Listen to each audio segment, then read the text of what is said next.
इस वक्त जो जियो न्यूज़ की बरतानवी इलेक्शन के बारे में, जो इलेक्शन नाइट है उसके बारे में सबसे बड़ी ट्रांसमिशन में आपने अब तक बातें सुनी हैं जो मुर्तज़ा हमारे साथ कर रहे थे, जो हमारे बाकी कॉरेस्पॉन्डेंट कर रहे थे। इस तरह करते हैं कि थोड़ा सा चलते हैं जिस तरफ इशारा किया था मुर्तज़ा ने। ब्रैडफोर्ड वो शहर है जहाँ पे पाकिस्तानी जो हैं काफ़ी अरसे से वहाँ पे हमारी जो पार्लियामेंट्री प्रेजेंस मौजूद है, ये जो एलिमेंट हैं उनके बारे में बात करते हैं। और एक और जो इम्पॉर्टेंट बात है वो ये कि अगर फ़र्ज़ किया ये सीटें हैं, मैं अगर का लफ्ज़ इस्तेमाल करता हूँ कि चूँकि एग्ज़िट पोल है, आमतौर पर एग्ज़िट पोल जो है वो बाय एंड लार्ज बिल्कुल तकरीबन ठीक ही होते हैं कि 400 ज़्यादा अगर सीटें हैं और पाकिस्तानी ट्रेडिशनली जो है वो लेबर पार्टी को सपोर्ट करते हैं, तो क्या पाकिस्तानी नज़ाद बरतानवी जो हैं उनके नंबर्स इसमें बढ़ेंगे? क्या मज़ीद लोग जीतेंगे या नहीं जीतेंगे? अबरार हमारे साथ जो हैं मौजूद हैं ब्रैडफोर्ड से उबैद मुग़ल। उबैद मुग़ल साहब, आप मुझे सुन सकते हैं? बिल्कुल, आवाज़ आ रही है मुझे आपकी। ज़बरदस्त। एक तो आपने जो है वो बातें सुनी होंगी मुर्तज़ा की भी कि आपका जो शहर है उसके बारे में से अच्छी खबरें तो डेफिनेटली इस वजह से हैं कि वहाँ पे नाज शाह और दूसरे लोग जो हैं हमारे एमपी रहे हैं, वहीं से लॉर्ड नज़ीर जो हैं वो लॉर्ड भी रहे हैं। आप मुझे बताएं कि इस दफ़ा जो है क्या सूरत हाल है कि, और क्या अगर फ़र्ज़ किया जो नए लोग खड़े हुए हैं जज्बाती सब्जेक्ट्स को आगे लेके, उनमें से भी किसी के जीतने के चांसेस हैं? आप कॉल करो उनसे। जी, जैसे मुर्तज़ा शाह साहब अभी आपको बता रहे थे ना कि बरादरीज़म, मतलब इधर अब चूँकि वो एग्जिट पोल आ चुका है, तो मुझे यहाँ हमारी कम्युनिटी ने ये देखा कि जो लोग वज़दा का नारा लगा रहे थे, आज वही लोग बरादरी के झंडे के नीचे आके इमरान हुसैन की मुखालफत कर रहे थे। बरादरी के झंडे के नीचे खड़े होके एक ऐसा एमपी उसको हटाना चाहते हैं जिसने गजा के लिए, पाकिस्तान ने और कश्मीर के लिए और दुनिया भर के जो मजलूम इंसान हैं उनके लिए सबसे ज्यादा आवाज बुलंद की है। आज उन्हीं लोगों को हमने देखा कि वो बरादरियों के जो है वो छतरी तले यहाँ पर खड़े हुए थे और लोगों को जो है मोबिलाइज कर रहे थे। इसी तरह से जो है हमने ब्रैडफोर्ड वेस्ट में बिल्कुल शाह साहब ने एग्जैक्टली बिल्कुल ठीक पॉइंट आउट किया कि छोटी बरादरी, बड़ी बरादरी, तो कहीं ना कहीं बरादरी का फैक्टर जरूर मौजूद है, चाहे वो गजा जैसा एक मुकद्दस नारा लगाकर ही क्यों ना किया जाए। पिछली दफा जो अभी इलेक्शन हुए थे मई में, उसमें तो ये था कि चलें जी सारे लोगों ने आजाद उम्मीदवारों में यूनाइट होकर एक पैगाम दिया, इलेक्शन लड़ा और बड़े अच्छे तरीके से उन्होंने ये जो है कैंपेन चलाई। किसी भी वार्ड में एक से ज्यादा आजाद उम्मीदवार लेबर के मुकाबले में नहीं था, इसकी वजह से वो लोग कामयाब हुए। बाद जगह पे लेबर ने उनको जो है ना वॉक ओवर भी दिया, चलें ठीक है यार, ये लोग जो है ना अगले साल हमारे सीरियस। मुझे ये बताइए कि आपने दोनों का जिक्र किया, इमरान का भी और नाज शाह का भी, ब्रैडफोर्ड वेस्ट और ब्रैडफोर्ड ईस्ट, आपको ये तो दोनों लोग जो हैं ये सीटें जीतते हुए लगते हैं ना? इनकी सीट्स को तो कोई ख़तरा नहीं है, हो सकता है इनकी मेजॉरिटी जो थोड़ी सी कम हुई हो, लेकिन क्या कोई ऐसा कैंडिडेट है जिसने बाकायदा इनके लिए ख़तरा बना हो? जी बिल्कुल, आपने ठीक कहा कि इनकी मेजॉरिटी तो कम हो जाएगी, क्योंकि देखें 33,000 वोट जो है वो नाज शाह ने लिए थे पिछले इलेक्शन में और तकरीबन 31,000 वोट जो है वो इमरान हुसैन ने लिए थे। वजह तौर पे चूंकि यहाँ पर 15 मुसलमान कैंडिडेट खड़े थे आउट ऑफ 40 में, तो यकीनी तौर पे जो है वो कम तो हो जाएगी मेजॉरिटी उनकी, लेकिन चांसेस नहीं है क्योंकि एक हल्के में जैसे कि ब्रैडफोर्ड ईस्ट है वहाँ पर 4 आज़ाद उम्मीदवार जो खड़े थे, ब्रैडफोर्ड वेस्ट के हल्के में 6 आज़ाद उम्मीदवार, ही नहीं पार्टी से जो 6 मुसलमान उम्मीदवार खड़े थे। 2 बड़ी पार्टियों के, एक लेबर की नाज शाह थी और एक दूसरे जो है वो कंजर्वेटिव के थे, लेकिन बाकी जो लोग हैं वो सारे इसी गरज से थे। और सबने दिलचस्प बात यह कि गजा का झंडा जो है वो अपने पोस्टरों पर लगाया हुआ है, गजा का मुक्का बनाया हुआ है उन्होंने। उबैद इससे पेशतर कि मैं साइमा के पास चलूँ बर्मिंघम में, मुझे एक छोटे से सवाल का जवाब दें। क्या आपको इस तरह लगा है कि जो लेबर के अंदर जो लीडरशिप है, पुरानी लीडरशिप, उसने भी कोशिश की हो कि ये जो कैंडिडेट्स हैं नाज शाह और इमरान ये हारें इस दफ़ा, या इनकी सीटें जो हैं उनको शदीद ख़तरा हो, उनका भी कोई रोल नज़र आता है आपको वहाँ पे? जी, इमरान हुसैन का तो कोई भी जो है ना कतई तौर पर ऐसा सिलसिला नहीं है, क्योंकि वो बहुत ज़्यादा जो है वो मेहनत करते हैं, बहुत हार्ड वर्किंग है, पार्लियामेंट में बहुत एक्टिव हैं। लेकिन नाज शाह को जो है यहाँ 6, आपको तो पता है ना कि हर पार्लियामानी हल्के में 6 काउंसिल्स होती हैं, 6 वार्ड होते हैं। उन 6 वार्डों में से एटलीस्ट डेफिनेटली 4 वार्ड ने जो है वो नाज शाह के अगेंस्ट वोट किया था कि भाई इनको रिमूव किया जाए, लेकिन मरकजी क़यादत ने उनको जो है रखा है, चूँकि इनकी नॉमिनेशन भी जो थी वो वोट से नहीं हुई थी, वो मरकज से ही हुई थी। तो अंदरूनी तौर पर हमें ये डेफिनेटली खबरें हैं कि जो है जो लोग जो है वो लेबर पार्टी के जो सीनियर्स हैं, खास तौर पे इनर सिटी के अंदर जो है वो नाज शाह को बहुत सख्त जो है वो मुकाबले का सामना रहा है। तो उसकी बहुत सारी वजूहात हो सकती हैं, लेकिन इनर सिटी में यकीनन वो तनहा थी, इतनी बड़ी मेजॉरिटी जो है वो जो मुखालफत उनकी हुई है वो इनर सिटी से ही मुझे जो है नजर आई है। शहर से बाहर कोई ऐसी मुखालफत मुझे जो है उनकी देखने में नहीं नजर। थैंक यू वेरी मच, आप हमारे साथ रहें, आपके साथ दोबारा बात चलेगी। साइमा हमारे साथ काफ़ी देर से इंतज़ार कर रही है बर्मिंघम में।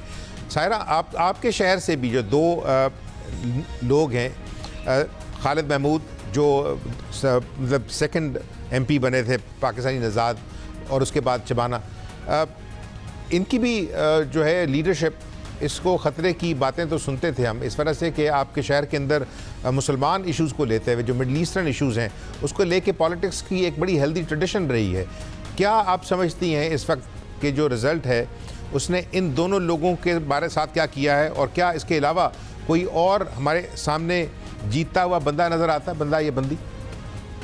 जी, वरी साहब बताना चाहूँगी कि 3 यहाँ से मेंबर ऑफ पार्लियामेंट जो गुज़श्ता आम इंतखाबात में कामयाब हुए थे, जिनमें खालिद महमूद जो कि पहले पाकिस्तानी जो निजात यहाँ से बर्मिंघम से मुंतखब हुए थे और इस वक्त सीनियर तरीन पार्लियामेंटेरियन थे वो मौजूदा जो गुज़श्ता जो पार्लियामेंट थी, और उसके अलावा शबाना महमूद जो पहली पाकिस्तानी और कश्मीरी निजात पार्लियामेंटेरियन थी, वो यहाँ से मुंतखब हुई थी। और तीसरे जो है वो ताहिर अली थे जो गुज़श्ता आम इंतखाबात में 35,000 से ज़ायद वोट लेकर कामयाब हुए थे।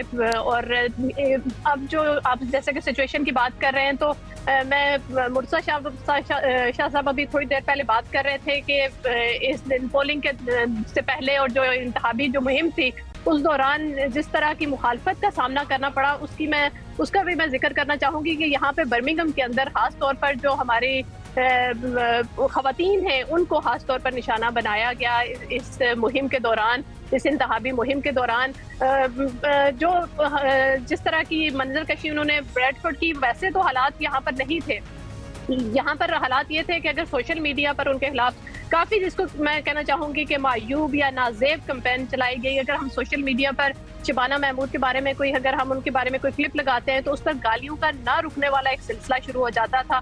अगर वही चीज़ अगर खालिद साहब या ताहिर अली के बारे में अगर कोई क्लिप लगाए तो उस पर वो गालियां नहीं होती थी, जो कि खातून पार्लियामेंटेरियन के को लोग जिस तरह गालियों का एक सिलसिला शुरू कर देते थे, जो इंतहाई मायूब और जिसको कहना चाहिए नाजेबा एक हरकत थी लोगों की तरफ से। क्योंकि अगर आप एक उस जमहूरी निज़ाम का हिस्सा हैं जहाँ पर आपको हक राय दही का तो हक हासिल है, जहाँ पर आपको अपनी राय देने का भी हक हासिल है, लेकिन इस तरह किसी को टारगेट करना, खास तौर पर एक खातून को एक आसान टारगेट समझकर उसको समझना कि वो एक आसान टारगेट है, तो वो यकीनन जिसकी वजह से जब हमारी शबाना से बात भी हुई, मैंने उनसे पूछा भी तो उनका यही कहना था, उनसे ख़वातीन के हवाले से पूछा कि ख़वातीन सियासत में क्यों नहीं आती, तो उनका कहना यही था कि इस वजह से वो डरती हैं सियासत में आने से, क्योंकि जिस तरह इससे पेशतर कि मैं वदूद मुश्ताक के पास चलूँ लंदन में, एक सवाल का क्विकली जवाब दे दें कि जिस वक्त ये सारा कुछ होता है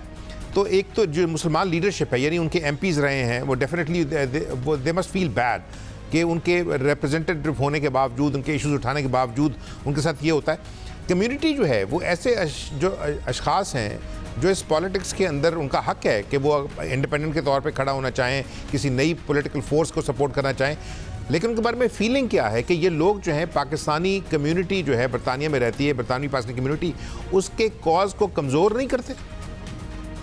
यकीनन यहाँ पर यही बात ज़्यादा हमें सामने आई कि यहाँ पर इस मरतबा इन आम इंतखाबात में पाकिस्तानी ही दूसरे पाकिस्तानी के खिलाफ इन इंतखाबात में हिस्सा ले जाता है, और बड़ी वो कहते हैं ना जिसको बहुत ज़ोरों से वो कैंपेन हो रही थी जिसमें एक मुसलमान को, एक पाकिस्तानी को मुसलमान होने के ताने दिए जाते थे कि वो अच्छा मुसलमान नहीं, उसने गजा पर बात नहीं की, उसने फ़लस्तीन पर बात नहीं की। तो जो यकीनन हमें जो दूसरा जितनी कम्युनिटीज़ यहाँ पर आबाद है उनसे भी हमें सुनने को मिलता था कि आप अपने बहन भाइयों के साथ किस तरह का नाजेबा सलूक करें, उनके साथ किस तरह के रवैये रखे गए, वो यकीनन हमें एक हमारा जो एक इमेज है दीगर कम्युनिटीज़ पे वो भी यकीनन अच्छा नहीं पड़ा इसकी वजह से। हमें बहुत शुक्रिया। डेफिनेटली दूसरी कम्युनिटीज़ जो कंपटीशन के अंदर है, चाहे वो बांग्लादेशी कम्युनिटी है, इंडियन कम्युनिटी है, वो देखते तो होंगे। आप हमारे साथ ही हैं, आपके साथ ही बात चलती रहेगी। वदूद मुश्ताक जो हैं लंदन में हमारे साथ हैं।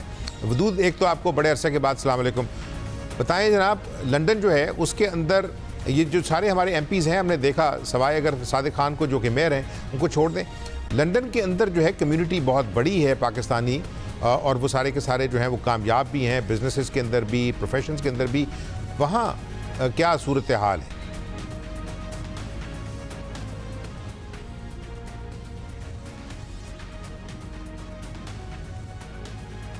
बदूद, मुझे आपकी आवाज़ नहीं आ रही।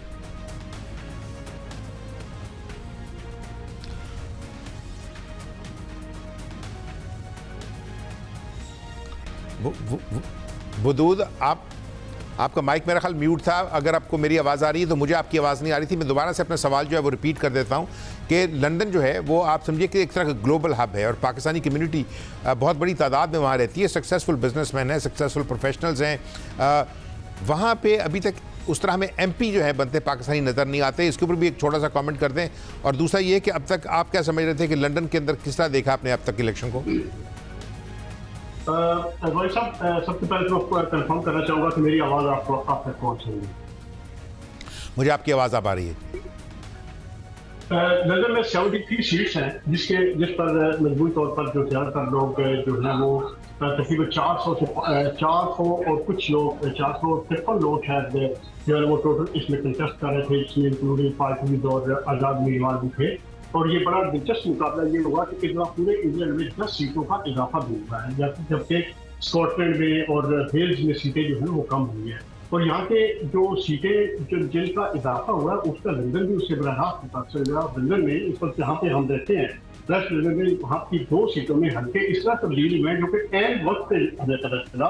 जैसे कि मैं अपने हल्के की खुद बात करता हूँ कि मैं लड़ता हूँ, क्योंकि मेरे हल्के का मुझे पता था कि मैं किसी और हल्के में ऑलरेडी वोटिंग करता हूँ। लेकिन इस दौरान जब एमपी सिर्फ 3 हफ्ते कबल मेरे पास आई तो उसने कहा कि आप यहाँ पे रहते हैं ये हल्का चेंज होगा। फिर मैंने जब सर्च की तो बहुत सारे हल्के जो थे उसमें तब्दीली आ चुकी थी। एक तो ये बात है।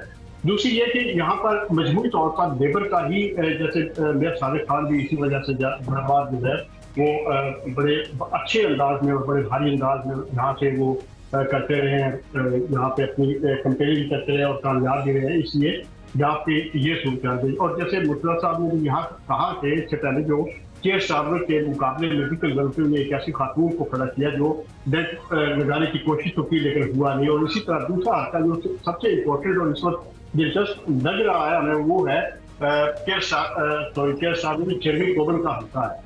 जेरेमी कोर्बिन के हल्के में जो लोग लेबर के खड़े हुए हैं उनके बारे में यही पता चला कि वो दिल से शर्मिंदा है, लेकिन वो ये चाह रहे हैं कि हम क्योंकि लेबर पार्टी को सपोर्ट करते हैं ज्यादा वो खड़े हैं। और अब अगर वो वहां से वो जेरेमी कोर्बिन जीत जाता है और हार जाता है, इन दोनों सूरतों में एक बहुत बड़ा अपसेट होगा। तीसरी मैं ये बात करना चाह रहा हूँ कि लेबर पार्टी के इस तरह वास्ट इजाफी के बाद आने के बाद जो मुझे लग रहा है वो ये है कि फार राइट्स जो है उसको एक लगाम लगाई जा सकती है, क्योंकि जो लेबर पार्टी है और जो कंजर्वेटिव पार्टी है, फार राइट्स का जो है उनका एक जो उनकी दिली हमदर्दी या एक सॉफ्ट कॉर्नर महसूस होता है वो ये कि वो कंजर्वेटिव के साथ कंफर्टेबल है, लेकिन लेबर पार्टी के साथ वो कंफर्टेबल नहीं होते। एक सवाल का जवाब दें। देखें, हमारे जो नाज़रीन बरतानिया से बाहर ये प्रोग्राम देख रहे हैं उन्हें बताना ज़रूरी है कि लंदन जो है इस वक्त तकरीबन over 50% is a non white city.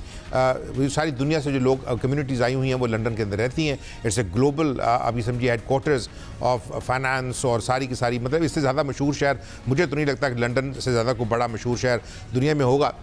उसके अंदर जो 32 बॉरोज़ हैं वो उसमें से 30 जो हैं तकरीबन वो लेबर के पास होती हैं। तो टेक्निकली लंदन जो है वो हार्टलैंड है लेबर की पॉलिटिक्स का, उसकी स्ट्रेंथ का।